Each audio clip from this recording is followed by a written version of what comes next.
Yousra Mohsen, welcome to Makhlouta. Thank you. I'm very happy to be here. Thank you. It's a big honor. C'est bien d'avoir une Libanaise à Paris. Et c'est mon premier podcast à Paris, donc je suis un peu... je sais pas comment ça va se passer avec mon français. J'ai pas le français que tu as. Bah T'inquiète, moi ça fait 6 ans que j'habite ici. J'habitais ici quand j'étais petite aussi. J'étais au lycée à Beyrouth. Donc je pense que... mais t'inquiète pas. Bon, on va essayer en tout cas. Yousra, tu es une danseuse, une énorme danseuse. Là, je voyais tes vidéos sur Instagram.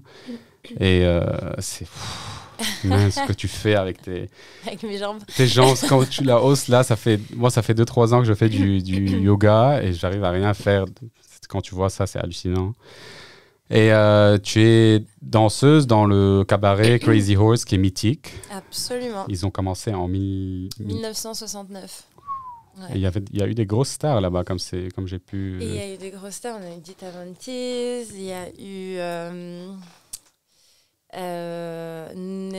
Noémie Lenoir. Ouais, j'ai vu ça aussi. Ouais. Et oui, plein d'artistes fabuleux, ce qui fait de cette maison une maison juste magnifique. C'est fou, quand même. Ouais. Toi, tu viens du Liban, c'est pas le même... Non, on n'a pas la même... Ouais.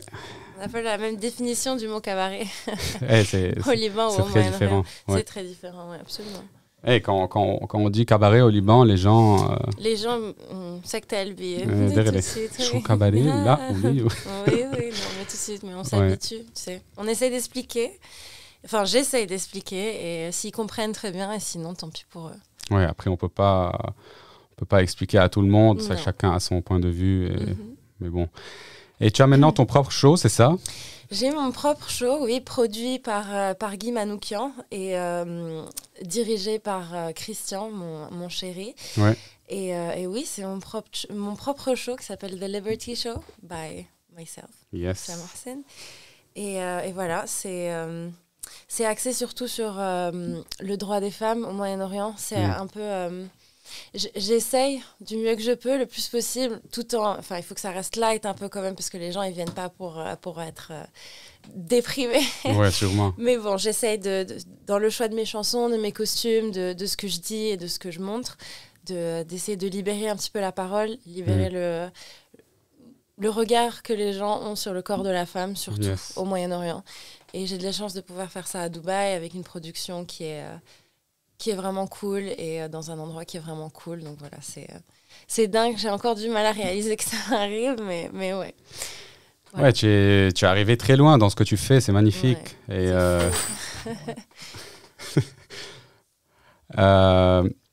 tu as aussi dansé dans des clips de stars, Mika, Jennifer, c'est ça, et Martin Solveig. C'est qui pas ta star préférée, mais le clip que tu as préféré ou la personne que tu as préférée? Je pense que l'artiste qui m'a le plus touchée, c'était Mika, parce qu'il était tellement professionnel et à cheval sur les détails. He cared a lot et ça faisait plaisir vraiment de voir l'artiste, parce qu'en général, enfin souvent, ils n'ont pas le temps ou quoi, mais he made time for everything et c'était vraiment cool. Et ensuite, on a fait quelques plateaux télé avec lui et tout. C'était vraiment une expérience hyper cool. Et je m'en souviendrai toute ma vie, je crois. Et j'imagine, il est libanais, Mika. Il est libanais, oui, à moitié libanais. Donc, c'était une connexion assez sympa, je pense. Donc, voilà, c'était vraiment cool. C'est beau de vivre ça, quand même. C'est fou. Tu sais, des fois, je me lève le matin et je réalise pas encore ce qui m'arrive. Enfin, si je réalise, mais c'est juste qu'il faut que je me dise putain, j'ai fait ça hier quand même, c'était cool. Tu vois. Mais tu sens que tu as réalisé ton rêve d'une façon ou pas encore? J'ai réalisé une partie de mon rêve, oui, c'est sûr. Et je fais ce que j'aime dans la vie. Donc déjà, juste de pouvoir dire ça, c'est un rêve éveillé. Mais je pense qu'il y a plein de choses que je veux faire encore. Et voilà, je viens d'avoir 24 ans, donc j'attends encore de voir c'est fou, tu as toute la vie encore devant toi. Donc, écoute, ça passe tellement vite que je ne sais pas si c'est vrai. Mais moi, j'ai 30 ans, donc c'est vrai que ça passe très vite. Mon Dieu, je crois que je peux crever quand je vais avoir 30 ans. Non, je suis encore en forme, ne t'inquiète pas, ça va. Oui, non, mais je sais, mais c'est plus... tu sais, dans le monde de l'art et la danse, surtout, on fait vraiment... on est vraiment sur le corps et sur l'apparence. Donc bon, mais pour l'instant, tout va bien, donc je me plains pas, au contraire. We live the moment. Yes, I'm very grateful for my life right now. Yes. Et ce qu'on voit sur Instagram, les vidéos, et ce que tu fais, et ce que tu mets en valeur aussi. But deep down, who is Yousra Mohsen? She's a little dreamer, I guess. Very clumsy dreamer, also. Mais non, à part les blagues, je suis née et j'ai grandi au Liban, du coup. Et j'ai vécu en France de 1999 jusqu'en 2007. Et c'est là où j'ai appris, du coup, la danse et l'équitation en même temps. Enfin, j'ai commencé la danse et l'équitation, pardon, à peu près à l'âge de 7 ans. Et du coup, après la guerre de 2006, on a décidé de rentrer au Liban en 2007, du coup, où j'ai été scolarisée au grand lycée franco-libanais de Beyrouth, à Ashrafi. So that's why I'm a Frenchie. Yes. But that's fine. Et du coup, j'ai continué l'équitation, plus que la danse. J'ai même arrêté la danse complètement. Ouais, pour l'équitation, j'adorais ça. Et puis mes 2 sœurs étaient aussi fans d'équitation. Donc voilà, j'ai continué l'équitation quasiment à un niveau professionnel. J'ai participé à des compétitions. J'ai été championne du Liban de saut d'obstacles en 2014. Wow, c'est un sport de fou, l'équitation. C'est fou. Les gens ne le savent pas, mais c'est incroyable. Et c'est très ressenti. Tu sais, des fois, les gens, ils se disent juste, ils sont là et ils font sauter le cheval. Pas du tout. C'est une connexion que tu as. Absolument, exactement. Tu n'es pas seule. C'est ça. Et du coup, un jour, j'ai une amie à moi qui me dit « Viens, on va prendre des cours de danse. Okay. » Et on va prendre des cours de danse à Caracalla. Et je me dis « J'ai envie de faire encore plus de cours de danse. » Donc, je continue à prendre des cours de danse. En même temps que l'équitation à côté. Sauf qu'au bout d'un moment, c'était juste plus possible parce que j'arrivais... Tu sais, au Liban, il n'y a pas les horaires aménagés. Donc, quand tu veux faire un truc à part étudier, tu te démerdes, en fait. Tu te débrouilles. Donc voilà, sauf qu'au bout d'un moment, c'était juste plus possible de faire les deux. J'arrivais le lundi matin à l'école, je pouvais plus, j'étais malade, quoi. Donc voilà, ma mère m'a dit, écoute, il faut que tu choisisses. C'est la danse ou l'équitation. Et j'ai choisi la danse. Je ne saurais pas te dire pourquoi. Peut-être... Enfin, si, je sais te dire pourquoi. J'ai ressenti, tu sais, un espèce de sentiment qui me disait essaye, vas-y, va voir ce qu'il y a là-bas. Parce que l'équitation, c'était cool, tu vois, mais j'avais déjà fait pas mal de choses et je voyais pas trop un futur à part, enfin, tu vois, être championne de saut d'obstacles. C'est cool, mais c'est pas ce que je voulais faire. Donc voilà, j'ai choisi la danse jusqu'au jour où, en 2015, la troupe du Caracalla Dance Theatre part en tournée internationale, du coup, dans le monde entier, avec le spectacle Les Mille et Une Nuits. Et je fais partie de la troupe en tant qu'élève. Et là, du coup, c'est la révélation. Je me dis, c'est ce que je veux faire dans la vie, être sur scène tous les jours, une scène différente tous les jours, voyager, découvrir de nouveaux pays, tout en faisant ce que j'aime, du coup, la danse. Et donc voilà, c'est comme ça que tout a commencé. Ça a un peu réveillé un truc en moi que je ne savais pas qu'il existait. Tu penses que tu avais un talent tu étais un peu mieux que les autres ou c'est... Je pense pour qu'ils me prennent dans la troupe, même en tant qu'étudiante, mais dans la troupe des professionnels, je pense qu'il y avait quelque chose. Ils ont dû voir quelque chose en moi. C'est pas possible qu'ils mettent quelqu'un de complètement nul sur scène. Donc voilà, je pense qu'il y avait quelque chose, mais c'était plus l'envie que j'avais, le fait de prendre des cours partout, dans plusieurs écoles. C'était vraiment... Tu avais j'avais envie. The fire, la flamme dedans. J'avais la rage aussi. Je veux faire ça. Mais pourquoi? C'est quoi ce truc avec la danse qui... Tu te lâches complètement ou... En fait, alors ce qu'il faut savoir aussi, c'est qu'à cette période de ma vie, mes parents se séparaient, étaient en train de se séparer. Ça a mis 7 ans à se faire. Okay. Et c'était 7 ans très difficiles. Un divorce qui s'est très, très mal passé. Tu sais, au Liban, on n'a pas le mariage civil.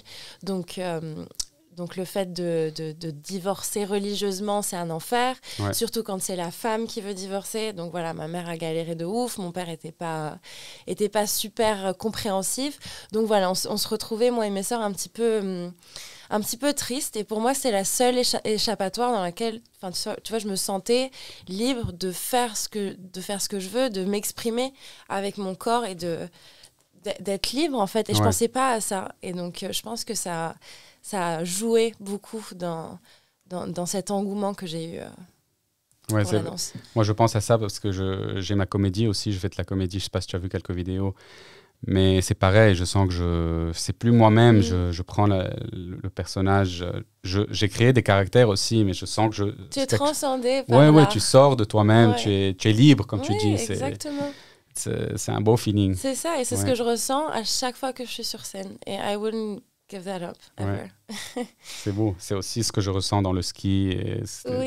On parle toujours de ça dans les podcasts, parce que j'ai trop d'athlètes qui viennent et tout, ils parlent de living the moment, tu penses à rien, juste à ce que tu fais. Juste à ce que tu fais. Donc, you have some kind of peace of mind, which is very... je pense que beaucoup de gens, ils cherchent ça, et nous, on l'a trouvé. Donc, il faut hang on to it, I guess. C'est beau. Et aussi, tu as fait Miss Lebanon en 2017. C'était comment comme expérience? Je veux te poser quelques questions. Je sais, non mais t'inquiète. Alors, ce qu'il faut savoir, c'est qu'on est 3 filles. Yasmine, ma grande sœur, Yusra, moi, et Alia, ma petite sœur. Et du coup, c'était le rêve de ma maman qu'une d'entre nous participe à ce concours de beauté. Si, absolument. Okay. Mais personne ne voulait le faire, du coup. Pas pour une raison en particulier, juste parce que ça nous intéressait tout simplement pas. Et un jour, ma mère m'emmène déjeuner dans un hôtel à Beyrouth. Et là, je découvre que c'est pas du tout un simple déjeuner. C'est le casting pour Miss Liban. Elle me dit, écoute, tu es là maintenant, tu vas faire ce casting et tu sors pas de l'hôtel tant que tu n'as pas fait. Elle t'avait pas dit avant? Non, elle m'a comment tu dis? She trapped me, literally. Et donc voilà, d'une chose à l'autre, j'ai signé ce contrat et je faisais partie du cast. Et là, la pire expérience de ma vie. La pire expérience de ta vie? À part toutes les critiques et tout ce que j'ai pu recevoir après le Prime, c'est le manque de professionnalisme de toute l'équipe qui m'a le plus choquée. Il n'y avait aucune mise en scène, très peu de préparation et beaucoup de jugement aussi, pas seulement entre les filles, mais de la part de la production. Et voilà, donc à part les followers sur les réseaux sociaux, cette expérience n'a vraiment pas, rien apporté de spécial, tu vois, j'ai rien appris, j'ai pas tissé de lien d'amitié avec aucune, et puis bon, j'ai signé un contrat, mais en vrai, je m'en fous. Ils peuvent m'attaquer en justice s'ils veulent. C'est vrai ce qu'on dit sur le fait que les gens payent pour arriver là où ils sont. Donc, voilà. Je voulais te poser cette question aussi. On le savait. Ils trichent, quoi. Oui, mais bien sûr qu'ils trichent, c'est normal. Mais quand tu l'écoutes pas de quelqu'un qui n'est pas là-bas, qui n'était pas là-bas, tu te dis non. Les gens, ils le disent pas parce que dans le contrat qu'ils te font signer, ils te disent tu peux rien dire. Mais en vrai, ce contrat, c'est de la merde parce que il a aucune valeur de droit. Enfin, tout est fait à l'arrache, mais c'est un petit peu comme ça en général dans le monde arabe maintenant que je travaille un petit peu pas que je suis que danseuse ou que artiste, je travaille un petit peu avec les productions. C'est très compliqué, les gens ils pensent encore que l'art it's a hobby, tu vois, même si c'est leur job et ils sont payés pour le faire, ils ont pas ce professionnalisme qu'on a ici. Et donc voilà, c'est la même chose pour Miss Liban. Et puis c'est cool, tu vois, j'ai eu des followers sur Instagram, c'était sympa, tu vois, à l'époque personne n'avait 17 000 followers sur Instagram en 2017. Et ça monte vite quand on te voit. Surtout quand tu dis de la merde parce que tu sais pas quoi dire. J'ai dit n'importe quoi, en fait non, même pas, parce que ça partait d'un bon fond. Je disais, on m'a posé une vraie question et j'avais une vraie réponse. C'est juste que c'est des lettres. Des lettres. Et donc les gens, il y a toujours un bouc émissaire et cette année c'était moi. Mais c'est beau que tu le dis normalement. Mais oui, mais c'est normal. Parce que ça a fait un buzz énorme. Oui, mais bon, écoute, les gens, ils ont toujours quelque chose à dire. Ils ont besoin they need to gossip. Surtout les Libanais, ils adorent ça. C'est dans leur sang, dans notre sang. Même moi, tu vois, I'm not gonna deny it, I love gossiping. Mais bon, les Libanais, it's another level. Mais j'avais vu, j'ai fait des recherches là dernièrement sur ce que tu avais dit et les vidéos qui ont été publiées partout. il y a beaucoup de gens qui t'ont défendu et qui ont dit laissez-la tranquille, en fait. Oui, que tu as même très bien parlé et tu as dit de beaux trucs. C'est juste que ton arabe n'était pas... Non, parce après... que tu n'as jamais vécu au Liban. Si, j'ai vécu après, au Liban, je veux dire... mais... Oui, après, c'est vrai que ça faisait 2 ans déjà que j'étais en France. Non, 1 an que j'étais en France. Et pour moi, c'était plus facile de m'adapter à la culture française parce que ça fait partie un petit peu de mon éducation aussi, surtout. Mais bon, c'est pas grave. Je suis très fière de mes racines et je le dis haut et fort, je suis libanaise. Et voilà, c'est pas parce que j'ai pas un arabe parfait que je peux pas m'exprimer... comme je veux et dire des choses qui sont vraies. Mais bon, écoute, les gens, ils diront ce qu'on veut, ce qu'ils veulent. Et ils vont toujours, même si tu dis un truc bien, ils vont dire quelque chose dessus. Donc, ils auront toujours quelque chose à dire. Donc on s'en fout un peu. C'est ça. Et c'est ma mentalité aussi. Et après, tu as eu les débuts... les débuts au Crazy Horse. Ouais. Ça, c'est incroyable quand même. C'est cool. Tu es la première Libanaise à le faire? La première Libanaise, la première arabe, moyen-orientale, ce que tu veux. Ouais. Ah, ok, quand même. Qui avait? Non, personne. Aucune. Wow. Et comment ça s'est passé? Comment du début? Il y a des castings? Il y a des castings. Alors, en fait, en arrivant à Paris, j'ai été à l'Académie internationale de la danse où j'ai rencontré une prof de danse, du coup, qui s'appelle Nadine Tima, que je remercierai toute ma vie, qui donnait des cours de danse en talons. Et c'est elle qui m'a dit que je devrais essayer le Crazy Horse ou un cabaret. Du coup, j'ai dit à ma mère, viens maman, on va voir les cabarets de Paris. Et on est allé voir le Lido, le Moulin Rouge, le Crazy Horse.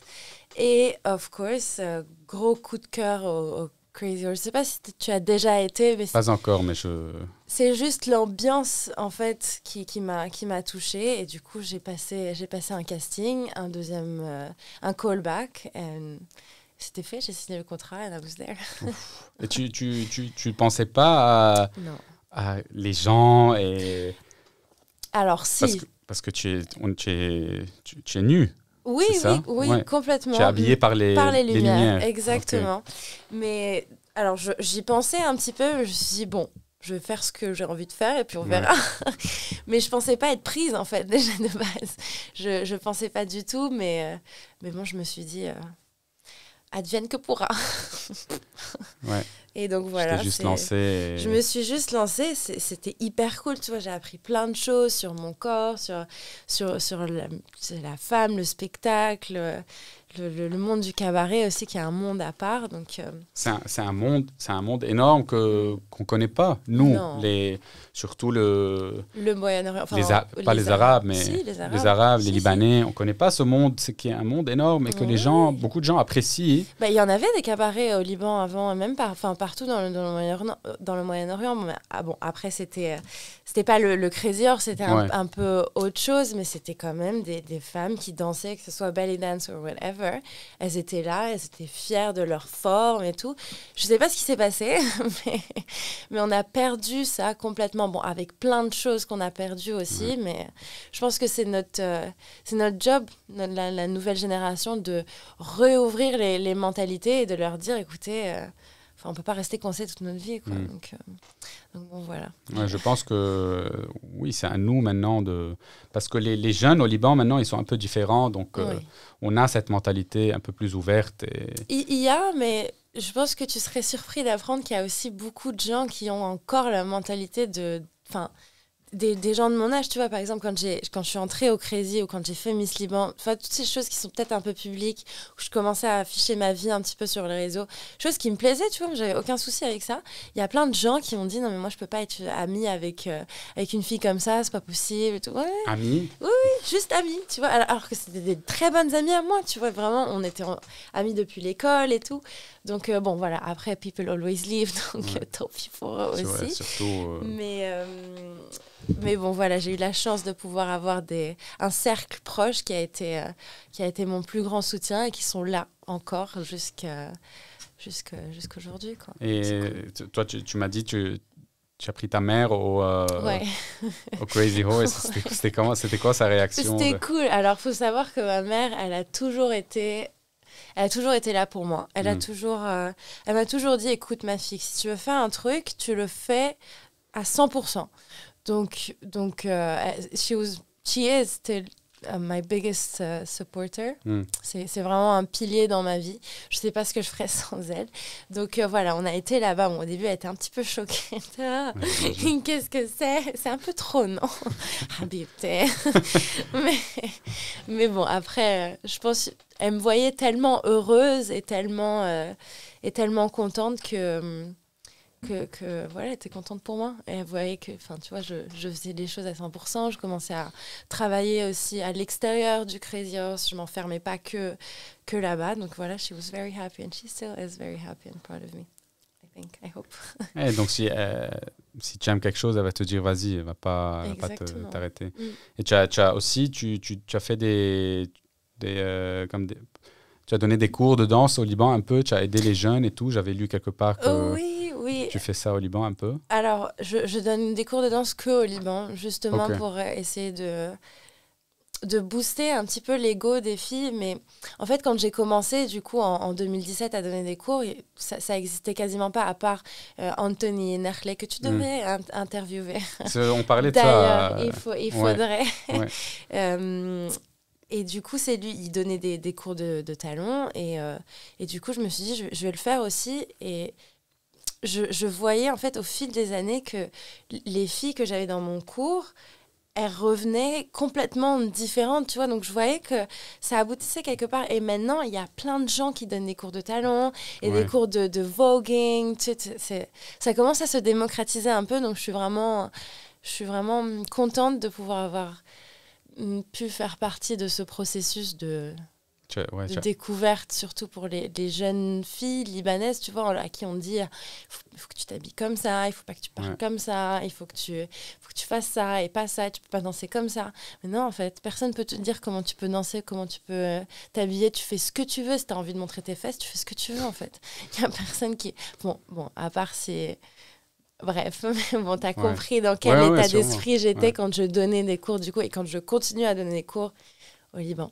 Et tu as beaucoup de fans au Liban, des filles qui me disent « Yousra a son corps, et je veux être comme elle, et faire comme elle. » Et elle s'aime tellement, et j'ai entendu beaucoup de filles dire ça. Donc, c'est gentil, merci. Je sais jamais trop quoi répondre, tu sais. En vrai, je pense que... j'ai eu la chance d'être née avec un métabolisme hyper rapide. C'est-à-dire, je peux manger, mais je brûle tout de suite. Même si je fais pas grand-chose, tu vois, I can eat 2 burgers and just go away. You're lucky. Parce que moi, il reste là, les burgers. mais bon, voilà, écoute, chacun son corps, et puis il faut juste assumer...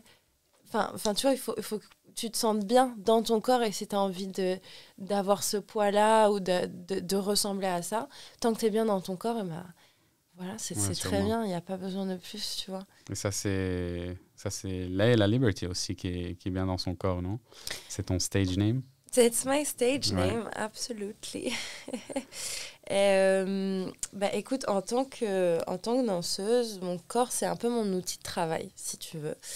Et j'essaye d'en prendre soin, de prendre soin de mon corps le plus possible, de bien manger, de m'hydrater. Bon, à part quand je mange de la merde, ça arrive. Okay. Mais voilà, je pense que ça dépend des périodes de ma vie. Le corps, il change, il se transforme, il s'adapte. Et la clé, je pense, du coup, c'est d'accepter ces changements et de pas être frustré ou de pas se juger soi-même. So just be kind to your body and especially to your mind, because they are related in a way. Et c'est normal aussi de ne pas se sentir tout à fait bien dans son corps, d'avoir peur du regard des autres, mais à la fin, il faut se rappeler que c'est notre corps, pas celui de sa mère, pas celui de son père, pas celui de ses amis, et personne n'a le droit de décider si on est trop comme ça ou pas assez comme ça. C'est ton corps, si tu veux le montrer, tu as le droit. Si tu veux le cacher, tu as le droit aussi. Si tu veux prendre 10 kilos, tu peux. Enfin, voilà, c'est la relation que j'ai avec mon corps. Je me prive pas, en fait. J'essaye juste de me dire, si j'ai envie de ça, je vais manger ça. Ouais. Tout simplement. Et Layla Liberty, c'est une autre personne ou c'est It's just my stage name.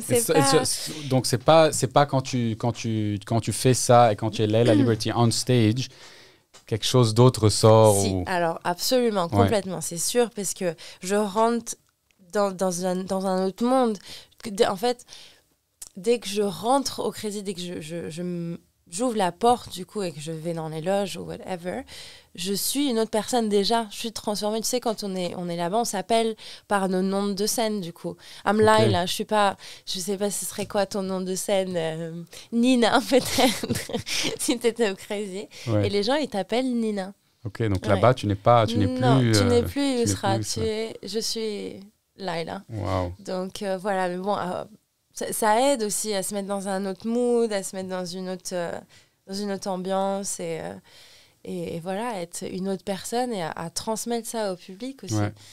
Donc voilà, this is Layla Liberty. Layla, c'est nuit en arabe, du coup ça fait référence à mes origines, à ma nationalité et à mes racines. Et Liberty, ça fait référence à tout ce que je défends un petit peu dans ma vie. C'est-à-dire le droit des femmes, le fait d'accepter son corps et d'être libre de penser, de faire et d'être. J'avais vu ton profil, si tu veux, sur le site de Crazy Horse. Tu avais dit, attends, j'ai la phrase ici, très belle phrase, I want women to be heard and be free to decide when it comes to their own bodies. Yes. C'est très intéressant. C'est beau que aussi tu veux toujours... montrer que just be comfortable with who you are, and with your body, et comme tu l'as dit maintenant, même si tu prends 10 kilos, voilà. C'est important, et ça part de là. Hein. Il faut le savoir. Si là ça va pas, le corps suivra pas, c'est sûr. Donc voilà, just be proud of who you are, where you come from, and yeah, follow your dreams, I guess. C'est un peu kitsch, mais c'est vrai. Non, c'est sûr, parce que... C'est ce qui m'est arrivé, tu vois. I followed my dream, I wanted to do this, and I did it. Et maintenant, you live from it. Tu vis de ta passion. It's crazy. Tu vis de ta passion.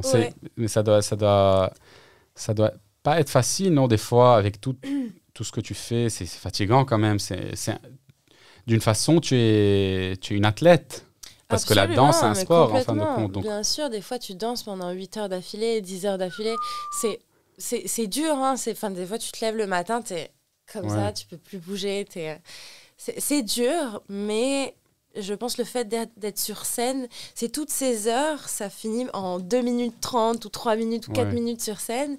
Et c'est tout, en fait. C'est tout ce dont tu as besoin, juste de te rappeler qu'en fait, tu fais tout ça pour ça. C'est une espèce de jouissance un peu bizarre, mais qu'on adore. Et c'est ce qui te motive, c'est ce qui me motive à me lever le matin, à me dire, putain, j'ai mal au corps, mais c'est pas grave. Ouais. Donc, c'est ce qui te pousse à le faire encore et encore et encore. Et nous, c'est la même chose au ski, parce que j'ai fait aussi des championnats du monde et I competed a lot. Et la course de ski, c'est 1 minute. Donc aussi, on s'entraîne toute l'année pour cette course de 1 minute. 1 minute. Ce qui est... c'est... Oui, les gens, souvent, ils comprennent pas, mais c'est vrai qu'il y a un processus énorme. On s'entraîne toute notre vie pour ce genre de choses et voilà, c'est juste magnifique, je pense. Dans un sens, c'est très joli de pouvoir arriver à faire des prouesses techniques et corporelles, surtout juste avec ça. Ouais, c'est fou. Bon, toi, avec des skis aussi, mais bon, c'est quand même le corps. C'est quand même le corps, mais complètement, tes genoux, je n'ose même pas imaginer quel genre de problème. Écoute, chacun sa merde. Moi, j'ai mal au dos, toi, t'as peut-être mal au genou. J'ai mal au dos aussi. Super. Mais avec tout ce que tu fais, tu es super souple. Et tu as quand même des trucs, tu as mal au dos. Oui, mais ça, c'est normal. Oui, sûr, sûrement. Tu vois, le corps, il n'est pas fait pour faire ça, en vrai. C'est pour ça qu'on s'entraîne, pour qu'on puisse... Mais oui, écoute, ça prend du temps, c'est de l'entraînement, c'est beaucoup... just a lot of dedication, I would say. Ouais. On parle toujours de ça, oui. Voilà. Et j'ai vu une vidéo aussi de toi. Tu sautes et tu atterris en split. Tu atterris, boum. Mais je vois ça, c'est fou quand même.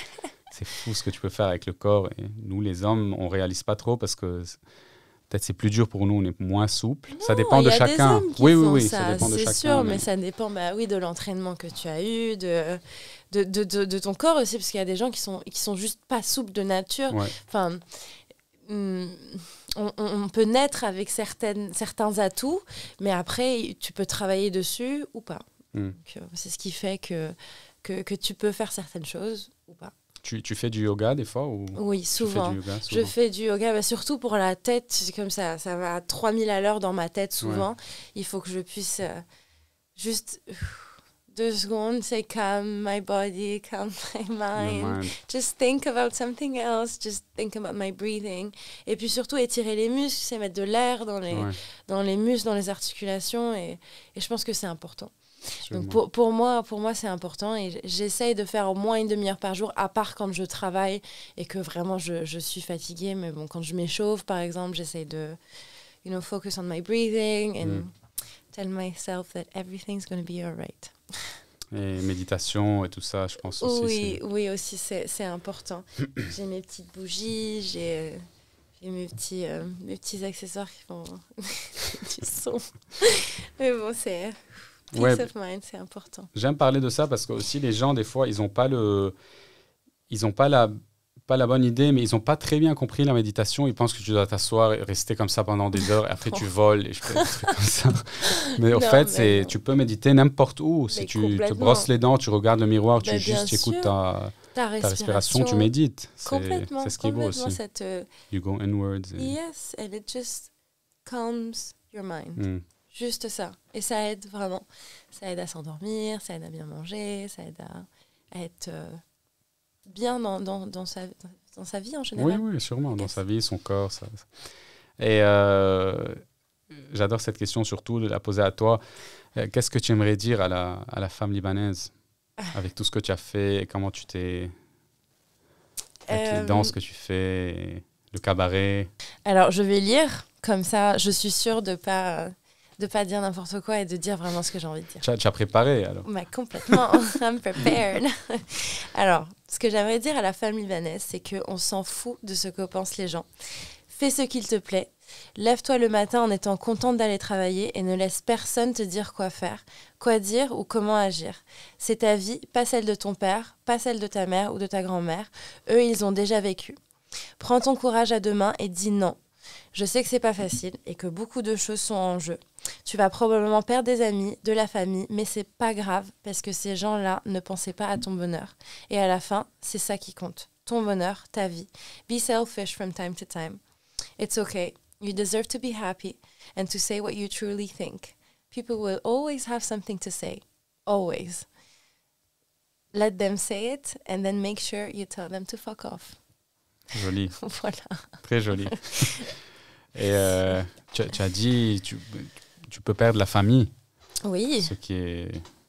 C'est triste, mais c'est vrai. C'est vrai. Bah, après, tu sais, il y a des gens, ils sont juste nés comme ça, ils ont grandi dans une certaine culture, dans un certain état d'esprit. Et du coup, ils comprennent juste pas. Tu peux essayer de leur expliquer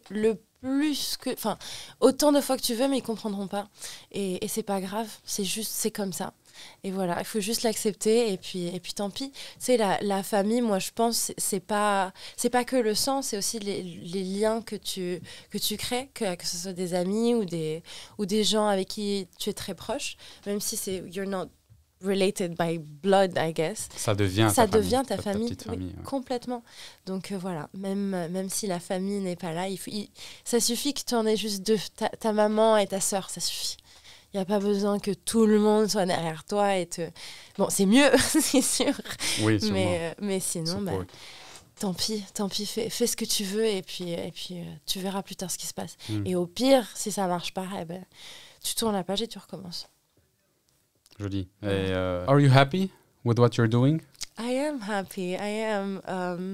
I think I want to do so much more and I want to get my voice out there, I guess, and maybe tell people that it is possible. I am the living example that it is actually possible. You can do whatever you want, no matter where you come from, no matter your gender, race, religion, nationality, it doesn't matter.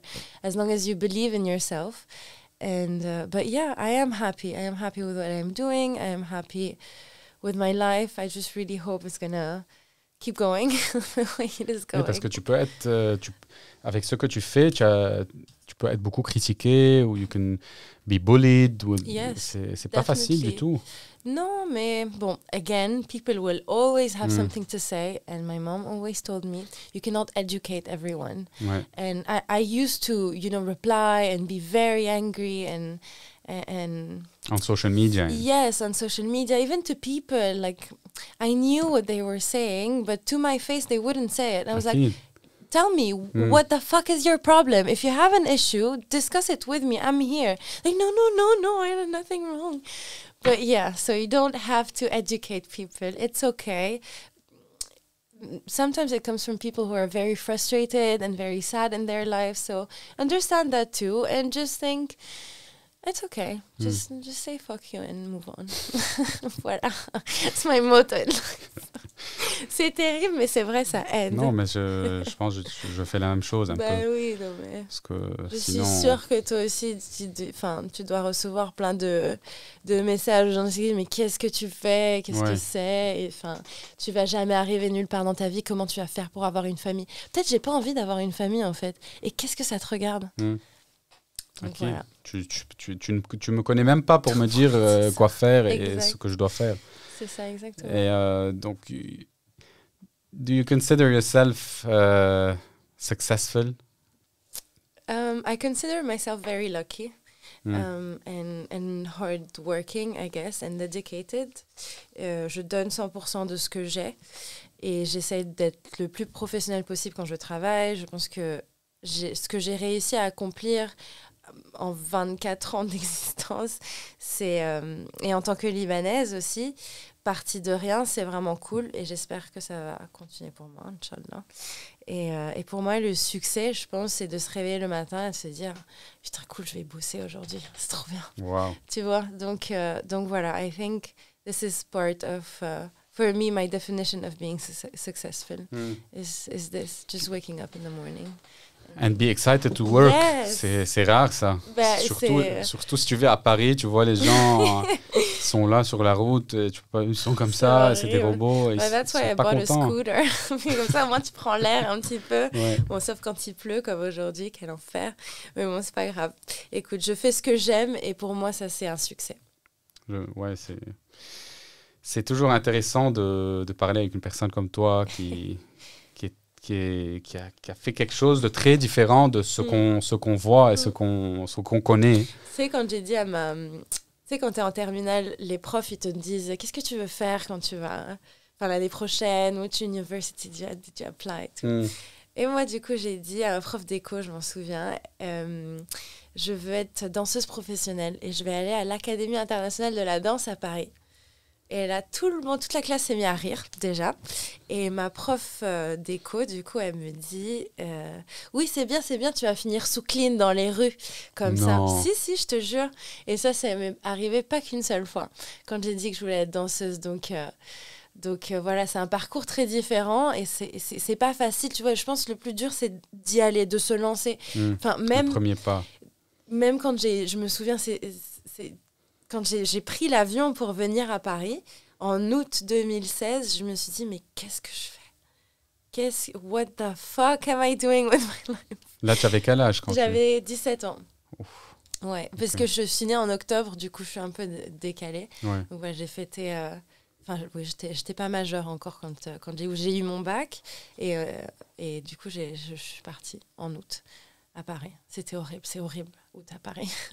Août à Paris. Si tu dis que août à Paris, c'est horrible. Ah ouais, non, c'est vraiment pas cool. Et puis tu sais, en août, il y a Aïd Saïdé. Ah ouais. Tu vois, tout le monde est au Liban et tu vas à la plage, et Pierre and Friends, et tu vas veiller, et tout ça. Toi, tu as fait le chemin opposé. Complètement. Tout le monde vient, toi, tu pars. Ouais. Et moi, je me suis barrée. Mais bon, c'est pour le mieux.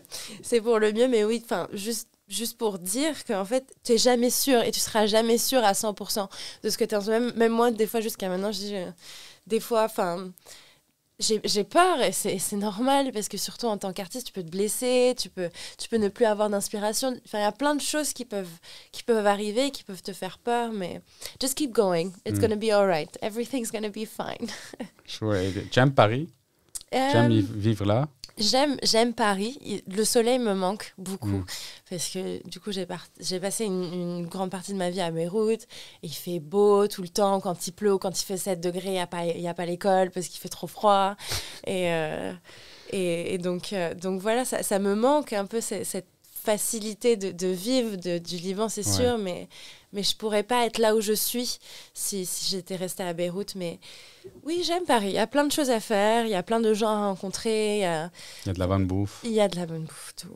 C'est sûr. On a ça au Liban aussi, mais là, c'est très fort. Ça aussi. au Liban, my God, est-ce que je tuerais maintenant pour aller manger chez Zartalouzet, je te jure. Ouf. Halloumi bacon. Famous chicken. With honey mustard. Ah. Il y en avait un juste à côté du lycée. On y allait tout le temps. Ouais. Et pour moi, c'est vraiment the best thing ever. Donc voilà, oui, ça me manque. Beyrouth me manque, mais bon, avec ce qui se passe maintenant et la situation, j'y étais cet été, c'était vraiment... it's devastating, really. Les routes sont... Enfin, il n'y a pas de lumière, sur l'électricité, c'est un enfer.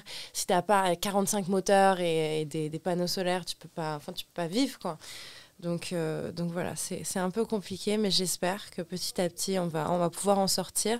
Et puis, je pense que ça ne se fait pas en une seule élection. Ça prend genre des années. J'espère juste qu'on va continuer dans cette voie-là de progression, j'espère. Enfin, si on peut appeler ça progression. Il faut voir le petit bout de lumière qu'il y a dans toute cette ombre. Parce que beaucoup de gens l'ont perdu, ils ne le voient plus. Je sais. Beaucoup de gens que je connais aussi, qui sont au Liban, qui sont restés. Enfin, pas beaucoup, très peu, ce qui est triste aussi. Mais bon, surtout nous, les jeunes. Ouais. Je me considère encore un jeune. Mais oui, tu es jeune. Moi, dans ma tête, je pense que je vais m'arrêter à 25 ans, c'est sûr. Moi, je me suis arrêté bien avant. Très bien, parfait. Fantastique. Ouais. Yousra, c'était un plaisir. Pleasure. Merci beaucoup. All mine. Thank you. Et I think that's the end of the podcast. Cool. Thank you so much. Thank you.